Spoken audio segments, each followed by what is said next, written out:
बांग्लादेश हिंसा में दीपचंद दास की हत्या को लेकर आज मक्खन सिंह उदास था। बोला सर उसको मार दिया गया, मारकर काटे गए पेड़ के तने पर 20 सड़क पर उसको लटकाया गया और फिर उसमें आग लगा दी गई। मैंने मक्खन सिंह कभी अपराध को स्टडी कराया, तूने अध्ययन कराया? बोला सर क्या कहना चाह रहे हैं? मैंने कभी किसी पुलिस वाले से मिलना, किसी अपराध को लेकर उससे बात करना।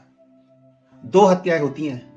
एक हत्या में एक व्यक्ति दूसरे किसी व्यक्ति को मार देता है, मार के छोड़ देता है, भाग जाता है वहां से। लेकिन दूसरी हत्या में एक व्यक्ति किसी व्यक्ति को मारता है, जो काम 2 गोली से हो सकता था उसमें 40 गोली दागता है, पूरे शरीर पर दागता है।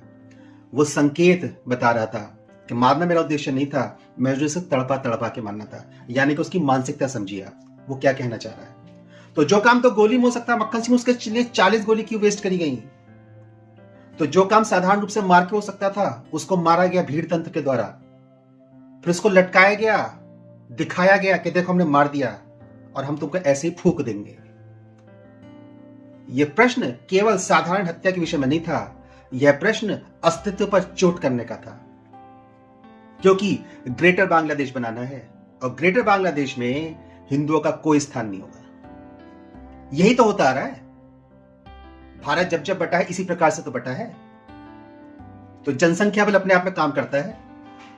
जब जनसंख्या बल अपने आप में काम करता है तो पहले शांति दूत के नाम पर आपके क्षेत्र में आएंगे, फिर अपना प्रसार करेंगे और फिर आपके अस्तित्व पर चोट करेंगे। यही कश्मीर में हुआ। रैलिब गैलिब सैलिब निकल जाओ अपनी औरतों को छोड़कर। जब आपके ठेस पर, जब आपके मान सम्मान पर ठेस पहुंचानी होती है तो आपकी घर की स्त्री को प्रताड़ित करता है ताकि आपकी आत्मा पर चोट लगे।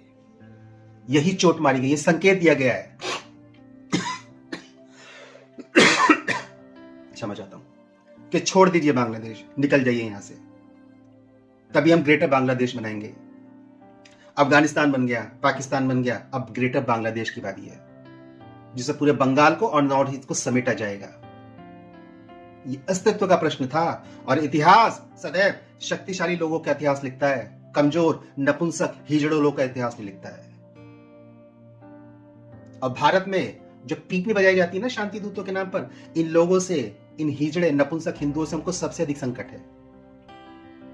हमारा अपना संकट हमारे ही घर का व्यक्ति है, कोई दूसरा व्यक्ति नहीं है। इसलिए दीपचंद दास को जिस तरीके से मारा गया है वह भविष्य का संकेत देता है और इसमें अब हमको सजग होना पड़ेगा। यह अस्तित्व का प्रश्न है, एक साधारण हत्या का प्रश्न नहीं है। बांग्लादेश की हिंसा यह अस्तित्व के प्रश्न पे आके टिक गई है, जहां पर एक नया डिवीजन, भारत का विभाजन होने की तैयारी में है। नमस्कार।